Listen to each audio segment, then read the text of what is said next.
Coucou tout le monde et bienvenue à ce nouvel épisode. Pour la première fois depuis le début de mon podcast, je vous présente un cold case. Ça fait maintenant 22 ans que ce drame est arrivé et l'assassin court toujours. Ne vous gênez surtout pas pour le partager. Ça pourrait faire bouger les choses ou en tout cas faire en sorte que cette tragédie ne tombe pas dans l'oubli. L'assassin peut être n'importe où. C'est peut-être même votre voisin. Restez bien vigilants mes amis. Mon nom est Nini la Terreur et je suis impatiente de vous raconter cette nouvelle histoire. Vous êtes prêts? C'est parti! Il était une fois l'histoire de Guylaine Potvin. La découverte d'un corps. Le 28 avril 2000, le corps nu, sans vie, d'une jeune fille portant des marques suspectes a été trouvé dans le logement qu'elle partageait avec deux copines au 58-97 de la rue Panet à Jonquière. Guylaine Potvin, 19 ans, native de Saint-Eugène au Lac-Saint-Jean, était étendue sur son lit lorsque son amie Audrey l'a découverte à 8h07 précisément. Elle serait morte au cours de la nuit. Il n'y avait ni trace de lutte, ni trace d'effraction dans le logement de cette étudiante du cégep de Jonquière, mais certains indices sur son corps font en sorte que les policiers mèneront cette enquête comme s'il s'agissait d'un homicide. À première vue, les policiers voient immédiatement qu'elle a été agressée sexuellement car elle est retrouvée dénudée, elle est ensanglantée et ils remarquent également qu'elle se serait débattue. Toutefois, il faudra attendre le rapport d'autopsie pour en savoir plus. Je vous fais écouter ici un extrait de l'émission Qui a tué de cette amie qui a fait cette macabre découverte. Je rentre la première porte, je descends les marches comme d'habitude. Puis habituellement, je cognais puis je rentrais directement. La porte était entrouverte, fait que j'ai cogné, puis là, j'ai regardé dans le salon et puis après, je me suis rendue directement comme dans le passage vers sa chambre. J'ai vu quelque chose que j'aurais pas voulu voir, quelque chose que... Je suis rentrée, j'ai regardé dans la salle de bain, elle était pas là. Puis après ça, j'ai tout de suite regardé dans sa chambre. Je suis rentrée comme dans sa chambre, puis là, je l'ai aperçue, elle était étendue sur son lit. Là, j'ai vu qu'il y avait quelque chose qui allait pas. Le sergent chargé de l'enquête a précisé que la victime avait très bonne réputation et qu'elle était sans histoire. En effet, Guylaine Potvin était inconnue des policiers et n'était pas consommatrice de stupéfiants. Les policiers et le coroner ont été très discrets pendant toute cette première journée, évitant de donner trop de détails sur l'affaire. Ils n'ont pas voulu préciser la nature des marques que portait le cadavre, ni le remplacement sur son corps. Ils ont simplement indiqué qu'il ne s'agissait pas de lésions comme celle qu'aurait laissée une arme à feu ou une arme blanche par exemple. Guylaine partageait son logement avec deux autres jeunes filles, mais elles étaient absentes lorsque Audrey a découvert le corps de son amie. Les enquêteurs étaient justement à leur recherche et étaient aussi à la recherche du petit ami de Guylaine. Le sergent tenait tout de même à dire qu'il n'était nullement question de suspect pour l'instant. Les spécialistes de l'Institut de médecine légale de Montréal pratiqueront l'autopsie sur le corps de Guylaine et nous en saurons plus bientôt. La petite histoire de Guylaine. Guylaine était une fille avec une vie bien rangée, au sourire radieux et qui prenait ses études très à cœur. Elle sortait rarement et quand ses études le lui permettaient, elle revenait à Saint-Eugène pour y voir ses parents. Pour les membres de sa famille, le drame est d'autant plus difficile à accepter car selon eux, Guylaine menait une vie exemplaire. Elle étudiait en vue d'aider les personnes âgées. Elle effectuait d'ailleurs un stage à la résidence Georges Hébert de Jonquière et elle adorait se retrouver avec les aînés. Depuis quelques mois, elle vendait des petits paniers pour ramasser de l'argent en vue d'un stage en Haïti. Elle devait partir au cours du mois de mai avec 11 autres filles du Québec pour une période de 6 semaines. L'annonce de sa mort a également semé la consternation dans le petit milieu de Saint-Eugène. Bien sûr, personne ne comprend ce qui s'est passé. Au lendemain de l'annonce du décès, tout le village ne parlait que de ça. Les citoyens, qui se connaissent tous, s'interrogeaient sur ce qui avait bien pu se passer à Jonquière et qu'est-ce qui avait bien pu causer la mort de cette jeune fille qui n'avait, en apparence, que des amis. Les proches de Guylaine l'ont vue pour la dernière fois le lundi de Pâques et elle était resplendissante, surtout qu'elle venait de se faire un petit ami. Le lendemain du drame, le nouveau petit ami en question a contacté les policiers de la Sûreté municipale de Jonquière. Selon les informations qui ont été recueillies, le jeune homme n'était pas du tout porté disparu. Il a lui-même téléphoné aux policiers municipaux pour les informer qu'il était disponible pour les rencontrer dès qu'ils le jugeront nécessaire. Des rumeurs laissaient entendre qu'il n'avait donné aucun signe de vie depuis la macabre découverte. Les informations allaient même plus loin et laissaient planer un doute sur lui et même sur les colocataires de Guylaine. Fake news. Jusqu'à maintenant, les détectives n'ont procédé à aucune arrestation en rapport avec ce meurtre. Tout indique qu'aucun suspect sérieux n'est donc encore identifié. Plus le temps passe et plus ce qui semble être un meurtre crapuleux prend les tournures d'un véritable mystère pour les policiers chargés de résoudre cette enquête. À cette étape-ci, l'autopsie a été pratiquée, mais la Sûreté municipale de Jonquière n'a pas voulu communiquer tout de suite les informations concernant les résultats.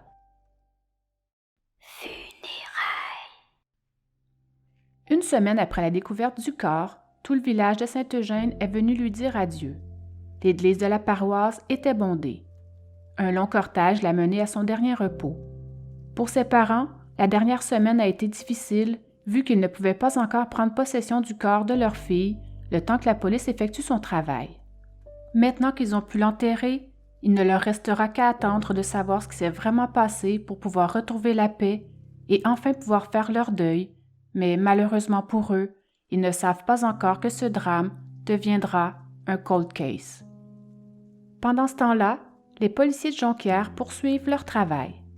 Dans un court communiqué, le capitaine va dire que l'enquête avance bien et que les derniers jours leur avaient permis d'éliminer des éléments importants et que ça leur permettait de mieux diriger l'enquête.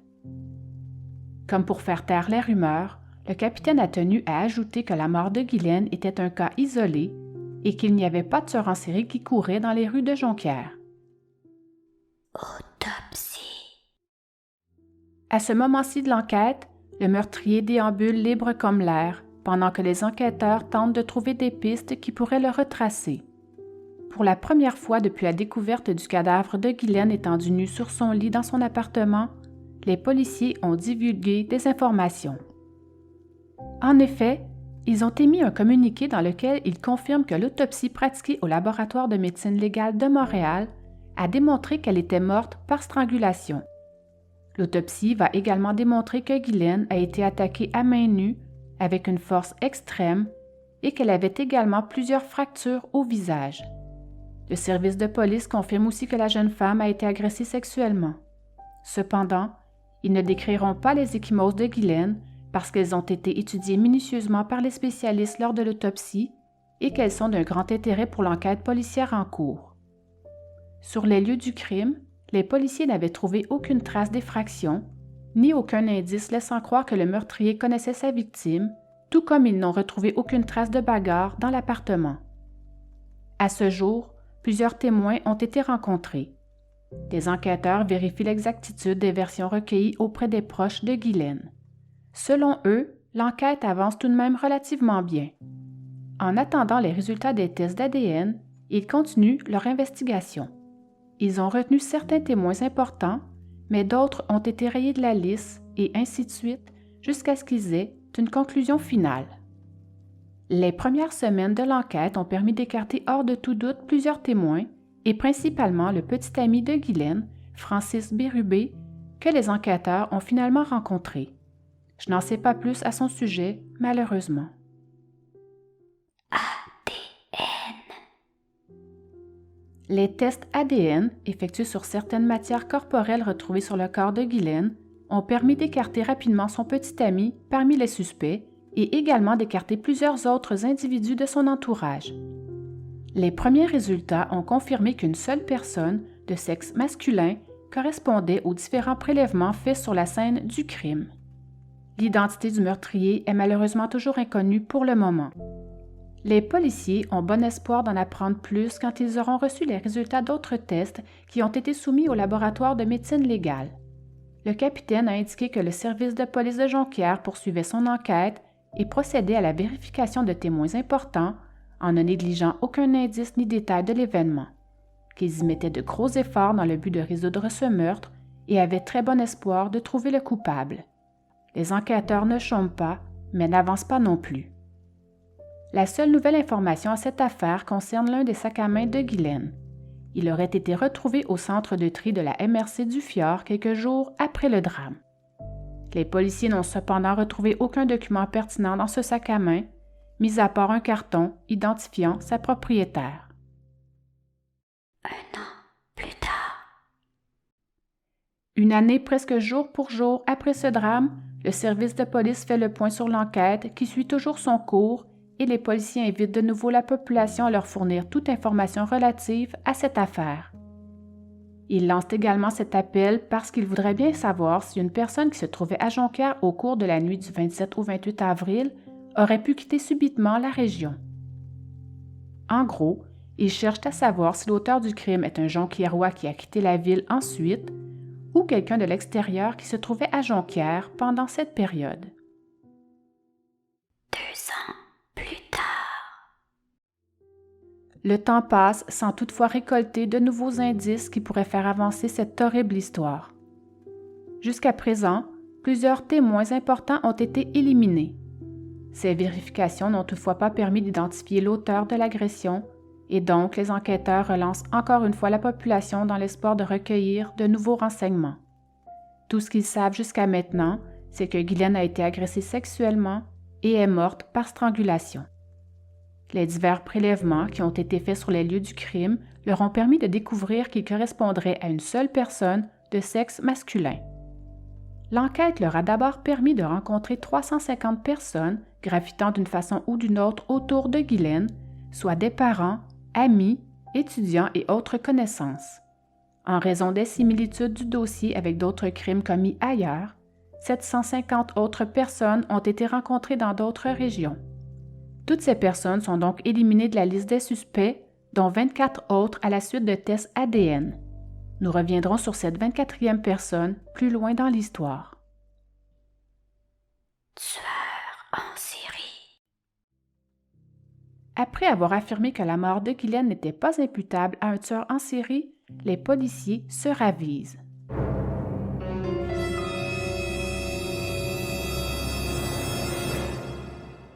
En effet, le capitaine rapporte de nouveaux éléments qui vont leur permettre de relier ce crime à une tentative de meurtre survenue à Sainte-Foy, alors que moins de 2 mois après le meurtre de Guylaine, une autre étudiante, de 20 ans cette fois, subissait essentiellement le même traitement qu'elle. I'm sorry, what?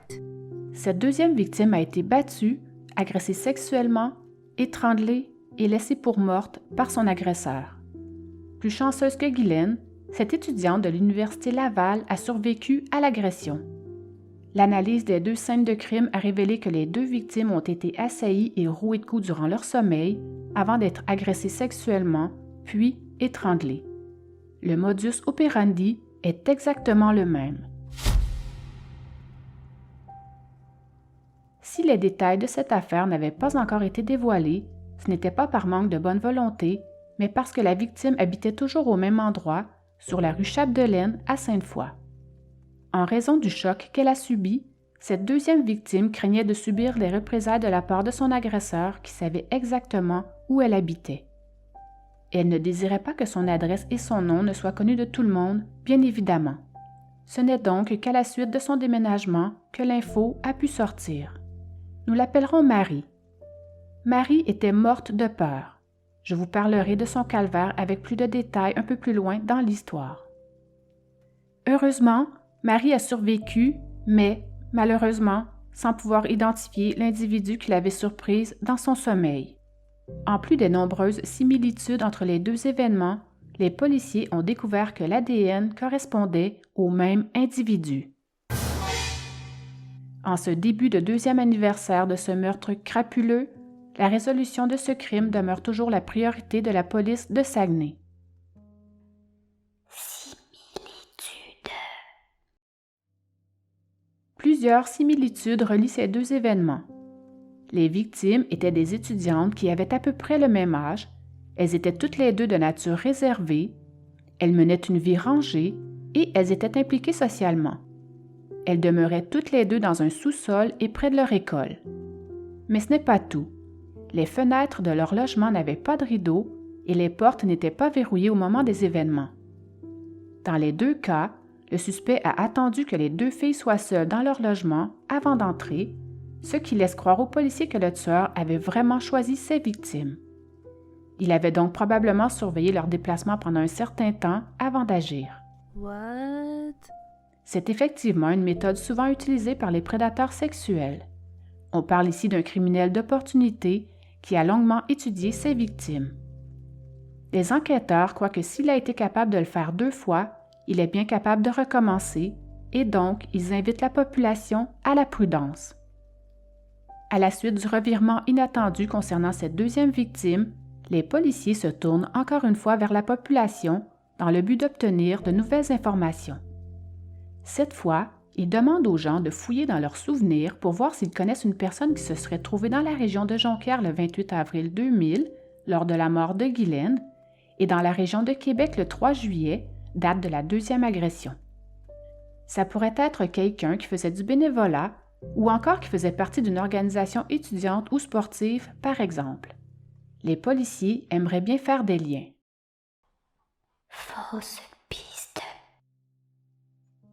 Les enquêteurs de Jonquière croient enfin avoir une piste sérieuse pour tenter de résoudre ces 2 crimes. Les policiers avaient prélevé un échantillon d'ADN sur un 24e individu, mais ce qu'il y a de particulier avec ce cas, c'est qu'il était le seul à avoir refusé de fournir un échantillon. Puisqu'il refusait de donner son ADN, les enquêteurs ont dû s'adresser à la Cour qui a pu ensuite, des mois plus tard, accorder un mandat pour procéder à la prise de l'échantillon. Malheureusement, cet échantillon d'ADN s'est révélé négatif.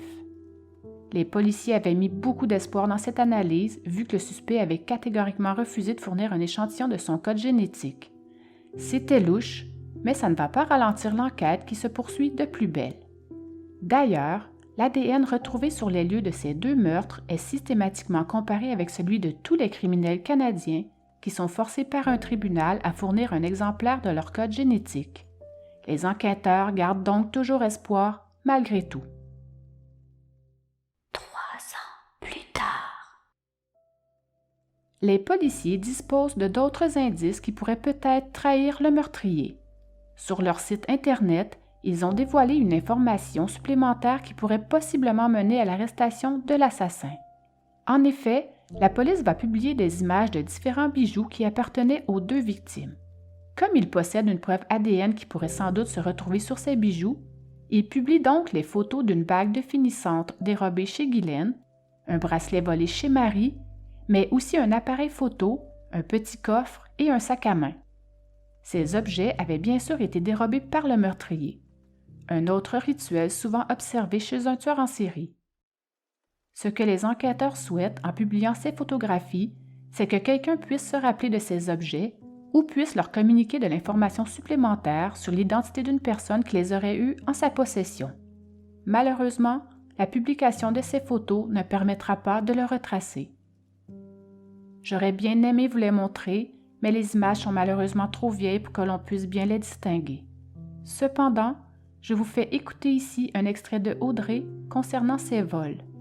Est-ce qu'il y avait des choses de dérangées dans l'appartement, à votre souvenir? Bien, dans la chambre à Guylaine, oui. Là, il y avait beaucoup de choses un peu partout, éparpillées finalement. Dans les autres chambres, est-ce qu'il y avait des choses qui avaient été déplacées aussi? Bien, il y avait des petites choses, là.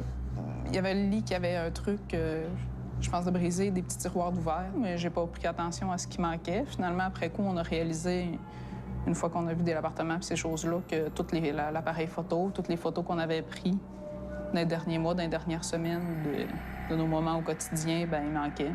Il manquait aussi sa bague de finissant. 8 ans plus tard. Les années passent et malheureusement, rien ne bouge. L'enquête stagne et l'assassin court toujours.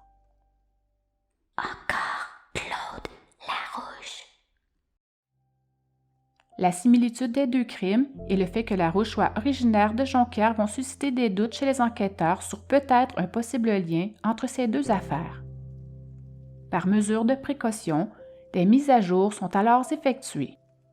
Le Laboratoire des sciences judiciaires et de médecine légale de Montréal effectue donc une expertise additionnelle pour s'assurer que l'ADN de Larouche ne correspondrait pas à celui découvert sur les 2 scènes de crime de Jonquière et de Sainte-Foy. 1 mois plus tard, les autorités policières vont indiquer que l'ADN de Larouche ne correspond à aucun cas de meurtre non résolu. Si vous ne savez pas qui est Claude Larouche et que vous voulez en apprendre plus sur ce meurtrier, vous pouvez aller écouter mon premier podcast parlant de l'horrible histoire de Natacha Cournoyer. 10 ans plus tard. Encore plusieurs années s'écoulent et malheureusement encore, les pistes trouvées ne mènent toujours nulle part. On sait que le tueur a utilisé 2 fois le même modus operandi. On sait qu'il a agressé et battu 2 étudiantes, une à mort et une autre qui l'a traumatisée à vie. En raison de la proximité de ces 2 affaires horribles, les différents corps policiers ont travaillé en étroite collaboration et se sont échangés des informations, mais malgré tous leurs efforts menés depuis maintenant 18 ans, l'assassin court toujours. Bien sûr, quelques suspects ont été identifiés au fil des années, mais l'ADN que les enquêteurs ont en banque ne leur a jamais permis de relier cet élément de preuve à un individu impliqué par la suite dans d'autres crimes, ou bien à quelqu'un déjà connu ou fiché dans les archives policières au Québec ou au Canada. L'enquête s'enfonce. Le cauchemar de Marie. C'est ici que je vous livre le récit de la tentative de meurtre commis sur cette 2e victime. Marie a maintenant 42 ans et elle a été agressée une fin de nuit de juillet 2000 à Sainte-Foy. L'agresseur est rentré chez elle près de l'Université Laval et l'a battue sévèrement, l'a étranglée et l'a agressée sexuellement. Marie a fait semblant d'être morte, elle a arrêté de bouger en espérant que le pire allait vite passer. La croyant morte, c'est là qu'il l'a violée. Un tueur nécrophile tout comme l'était Ed Gein ou bien Jeffrey Dahmer par exemple. Je me permets de vous passer ici un extrait de Marie venant de l'émission JE et qui décrit bien le calvaire qu'elle a vécu. Homme sensible, s'abstenir. Je me suis réveillée au cours de la nuit, quelqu'un m'étranglait. Très fortement, très, très fortement. Vous n'avez pas eu le temps de réaliser ce qui se passait? J'ai eu le temps. Oui. Parce que ça, on s'en souvenait toute sa vie. J'ai même expliqué aux enquêteurs que je me souvenais de la force des mains, que je me souviens que c'était des très grosses mains. Je me souviens de l'odeur de cet individu-là. Ça marque. Moi, j'ai eu la fraction de seconde de réaction en me disant « On est en train de m'attaquer, j'arrête de bouger. » Je fais comme si c'était un ours. Et c'est probablement ça qui fait qu'aujourd'hui, je suis vivante. Arrêter de vous débattre Exact. a probablement sauvé votre vie. Probablement. Probablement. Vous avez frôlé la mort, là. Oui, oui, ça c'est certain. Et si je regarde les blessures que j'avais, l'homme a cherché à me tuer. Ça, c'est clair. C'est clair. Par strangulation avant tout, il m'a donné des coups au visage, plusieurs coups au visage, longtemps. Il m'a attaché aussi. Donc, il a réellement cherché à me tuer. Ça, c'est sûr. Marie a perdu connaissance cette nuit-là, mais elle est revenue à elle et elle a trouvé la force d'appeler le 911. C'est sur un lit d'hôpital qu'elle s'est réveillée, complètement désorientée, et c'est là qu'elle a appris qu'elle avait été victime d'une agression et qu'elle a graduellement compris ce qui s'était passé. Ce ne sera qu'1 mois plus tard que les enquêteurs vont lui apprendre qu'une autre agression avait été commise seulement 2 mois plus tôt par le même individu. C'est là qu'elle s'est dit elle aussi que si cet assassin en avait déjà agressé 2, il était bien capable d'en agresser 3 et sinon plus. Depuis ce jour-là, Marie s'est juré qu'elle contribuerait à sa façon à retrouver le coupable et effectivement, comme l'enquête piétine encore, au début du mois de novembre 2018, Marie décide de contacter l'émission JE, question de faire bouger les choses. À la suite de cette émission, de nouvelles informations en provenance du public seraient à l'origine de nouveaux développements. Les enquêteurs et policiers toujours au dossier analysent différentes pistes qui leur ont été soumises à la suite de cette diffusion. Arrestation. Selon ce qu'il a été possible d'apprendre, les services de police auraient reçu des appels téléphoniques du public au lendemain de la diffusion de l'émission et que c'est au terme d'une enquête de plus de 7 ans que Charles-Sylvain Trépanier est arrêté. En fait, il s'agit malheureusement ici d'une simple coïncidence, Mais cette arrestation relancera tout de même brièvement la possibilité que cet individu de 40 ans puisse être relié à l'histoire de Guylaine et de Marie. Trépanier aurait abusé sexuellement de femmes dans leur sommeil. Le modus operandi étant semblable, il est donc normal que les enquêteurs des dossiers de Guylaine et de Marie aient pu espérer enfin un dénouement à cette horrible histoire, mais malheureusement, les autorités vont confirmer qu'il n'y a aucun lien entre ces deux dossiers. L'ADN ne correspond pas. D'ailleurs, nous en saurons plus sur cet individu car Charles-Sylvain Trépanier fera partie d'un autre épisode de ce podcast et je vous le dis tout de suite, cette histoire est bizarre. Encore une fois, une autre piste qui n'aboutira pas et tout repart encore à zéro. Marie en est complètement sidérée. À la suite de la diffusion de l'émission, elle rencontrera un journaliste du journal Le Quotidien, mais afin de préserver son identité, elle posera ses conditions. L'entretien relèvera pratiquement d'un scénario de film. Elle demandera à être appelée sur le cellulaire d'une connaissance dans une voiture arrêtée dans le stationnement d'un centre commercial. Pas question de connaître son numéro de téléphone, son véritable nom ou d'obtenir un quelconque moyen de pouvoir la joindre. Tu sais, quand je vous disais qu'elle était morte de trouille, je vous garantis que j'aurais fait pareil à sa place. Marie dira, et je la cite, « Les enquêteurs n'ont reçu que 12 informations depuis la diffusion de l'émission. Ça ne se peut pas, c'est impossible. Personne ne sait rien. Personne n'a rien vu. Cet assassin est en liberté depuis 18 ans. Quelqu'un sait quelque chose, mais personne ne parle. Nous sommes 8 millions au Québec. Il doit bien y avoir quelqu'un qui sait quelque chose. » Conclusion. En 2022, plus de 22 ans après les événements, Marie est parvenue à passer au travers de toute cette épreuve malgré ses blessures physiques et morales. Encore aujourd'hui, les nuits blanches sont courantes pour elle et elles s'accompagnent souvent de cauchemars. Marie est tout de même parvenue à passer au travers ce calvaire, mais à quel prix? La maman de Guylaine, quant à elle, a reçu une assistance des services sociaux pour l'aider au lendemain de la tragédie. Son papa a pu compter sur son employeur qui lui a donné tout le soutien professionnel nécessaire. Ils ne l'ont pas eu facile, c'est sûr, et ils ont dû, par la suite, apprendre à vivre avec ce drame effrayant. En contactant l'équipe de JE, Marie a souhaité que les gens se rappellent cette histoire et que des souvenirs remontent en eux. Ça peut être une confidence faite par l'agresseur à un proche ou bien à un professionnel. Une de vos connaissances qui aurait une déviance sexuelle, un penchant pour le macabre, ou bien qui pourrait être en possession d'un des trophées que le tueur aurait dérobés. Bref, tout ce qui pourrait mettre les policiers sur une piste aiderait grandement. Marie croit fermement que cet homme ait pu faire d'autres victimes, car il est rare qu'un criminel s'arrête si subitement après avoir fait des crimes de cette gravité en si peu de temps pour ensuite s'arrêter d'un seul coup. Bien sûr, il peut être décédé, mais il peut aussi avoir raffiné ses méthodes, modifié son modus operandi. L'enquête a maintenant été transférée au cold case, mais les autorités assurent qu'à la minute où ils auront de nouveaux développements dans cette affaire, ils réactiveront le dossier. Je comprends maintenant mieux l'expression de ma youtubeuse préférée, Victoria Charlton, lorsqu'elle termine ses cold cases en disant « Gardez l'œil ouvert ». Rien ne sera plus comme avant pour eux. Ils devront continuer à vivre avec cette peur aux tripes, car l'assassin court toujours, et ils se demanderont tout le temps pourquoi quelqu'un s'en est pris de la sorte à ces deux étudiantes si dévouées envers leur prochain. La vie peut être si cruelle. Voilà, c'est ici que se termine ce premier cold case.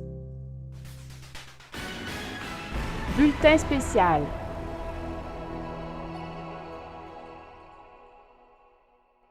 Certaines coïncidences se pointent parfois le nez à de drôles de moments dans la vie. Quelques heures seulement avant de sortir cet épisode, je vois aux nouvelles qu'il vient d'y avoir un nouveau développement à cette affaire. En effet, plus de 22 ans après les faits, la Sûreté du Québec vient de procéder à l'arrestation d'un homme en lien avec ce meurtre crapuleux, jamais résolu jusqu'à maintenant. Ce nouveau suspect fera face à des chefs d'accusation de meurtre, de tentative de meurtre et d'agression sexuelle. Restez bien à l'affût, car d'autres détails sont à venir. Je vous en glisserai un mot sur mes réseaux sociaux dès qu'on en saura un peu plus. Comme quoi, dans la vie, il faut toujours garder espoir. J'espère que cet épisode vous a plu. N'oubliez pas de me laisser un commentaire pour me dire si vous avez aimé ou pas. Et, si ce n'est pas encore fait, n'oubliez pas de venir vous abonner à ma page Instagram pour avoir tous les détails à propos de cet incroyable rebondissement.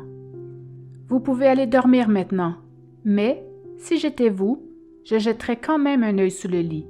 Surtout si vous êtes une jeune étudiante, on ne sait jamais. OK, bye!